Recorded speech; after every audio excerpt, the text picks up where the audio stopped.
He could well have scored 2 or 3 tries within the first quarter of an hour, but we had to wait that long. Once again, evidence of their play behind. Jonathan Griffiths at a very good angle came in.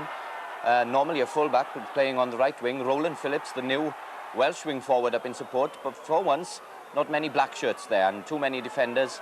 And in the end, Ken Parfitt, the referee, from Port Talbot, blows and it's a set scrum. The chance gone for Neath temporarily, but it did set up the first try of the game. 14, Jonathan Griffiths, the man who created all the space and this position for Neath. Andrew Booth, who had a fine game at scrum half, breaking away and then coming back as Mark Jones controls and the pack drive forward. Booth on the narrow side, inside Mark Jones, taking the ball away and with some support. Well, the referee not absolutely decided there, but in the end that left arm comes up and the first points of the game, 4 points to Neath.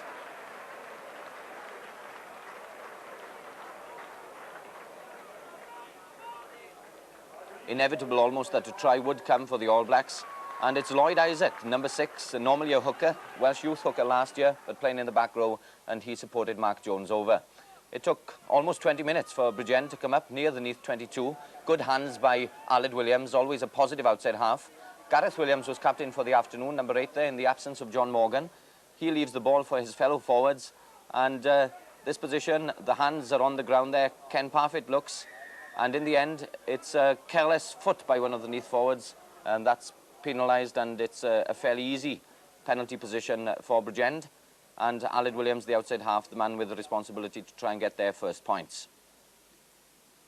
The man who played over 50 games for Swansea a few seasons ago, but now well established as part of the Bridgend team, and took his time. It had taken Bridgend a long time to get up into the Neath territory, and here they are with points 4-3, and Bridgend back in the game.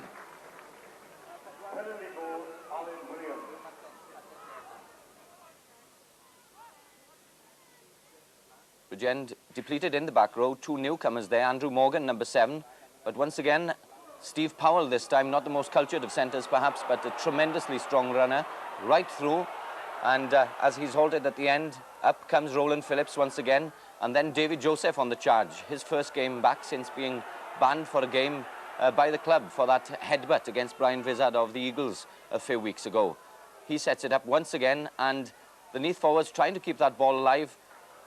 Kevin Phillips, who was very prominent getting away from that sort of position. Mark Jones, just one good pass there would have led to a try. And this was a period where the Neath forwards overcomplicated matters. They've got 3 or 4 men out of picture, out on the left here, but the forwards keep on driving themselves. Jeremy Pugh that time, wearing number 3, playing a tight head. And the backs are screaming outside as David Joseph once again tries to go for the line. And a definite chance there, lost by Neath, and one case where the wrong option was certainly taken by the forwards. They do sing the praises of those running forwards and the handling forwards that they have, but that time they should have fed it out to the backs.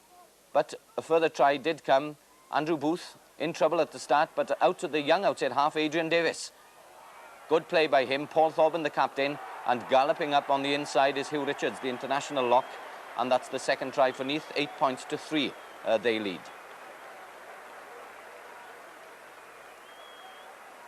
There we are, the 2 dummies by Adrian Davis, having a game at outside half, his rightful position, and Hugh Richards did exceedingly well to be there in support. Right at the end of the first half now, and Michael Griffiths, who was awarded the Man of the Match award afterwards, by the way, by the 2 committees, but that time caught offside at the base of the scrum.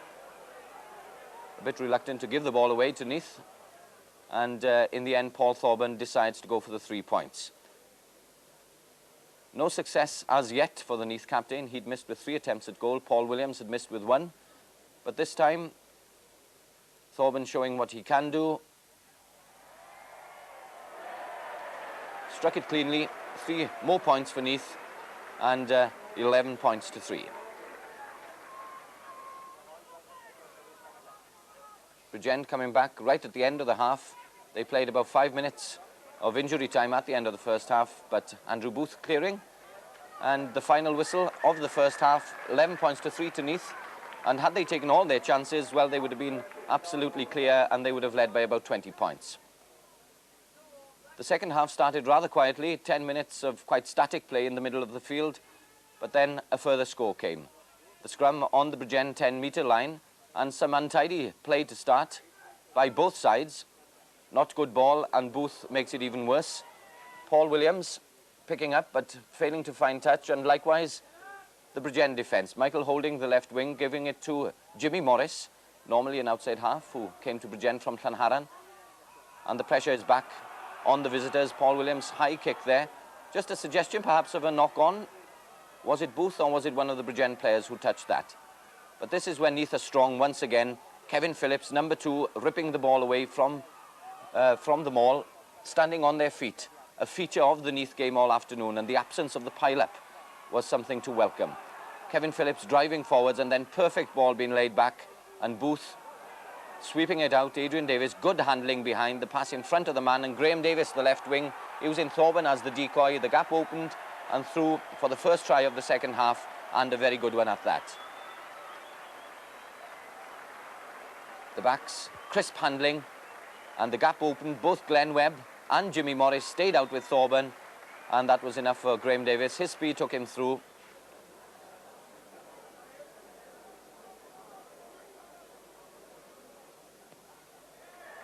Thorburn 17 points to 3, and that made the scoreline a bit more realistic on the flow of play.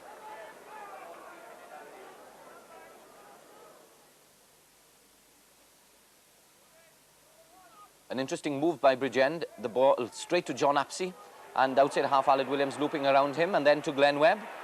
And Webb, well, a clean pair of heels, trying to get as close as he could to the posts, and an excellent try for the international right wing.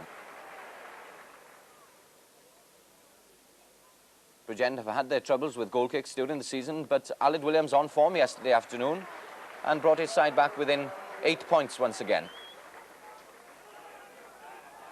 But Neath straight back.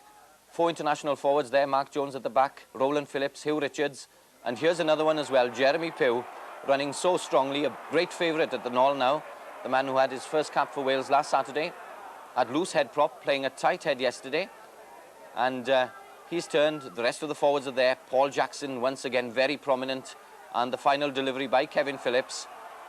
The handling behind, Paul Williams thinks he can get there, but sees Paul Thorburn better positioned outside, and the captain goes over for the 4th try for Neath. Good work initially by the forwards, and then the backs. Well, the gap had opened, but Paul Williams very wisely gave it to Thorburn.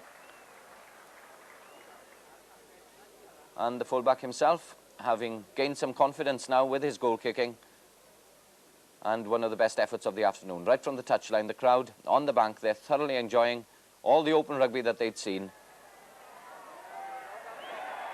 And Neath now seemed to be on their way towards a very convincing victory. They were ahead by 23 points to 9.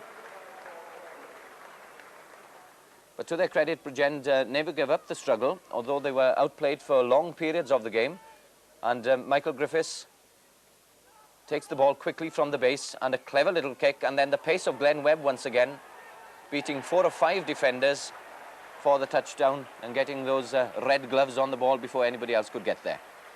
Here they are. Graham Davis is there, Mark Jones, Andrew Booth comes into picture, Steve Powell as well, but the one Bridgend man gets there first. Aled Williams once again. No problems despite the awkward angle. And the difference between the two sides for the 3rd time is 8 points. 2 minutes from the end of the game now, and Bridgend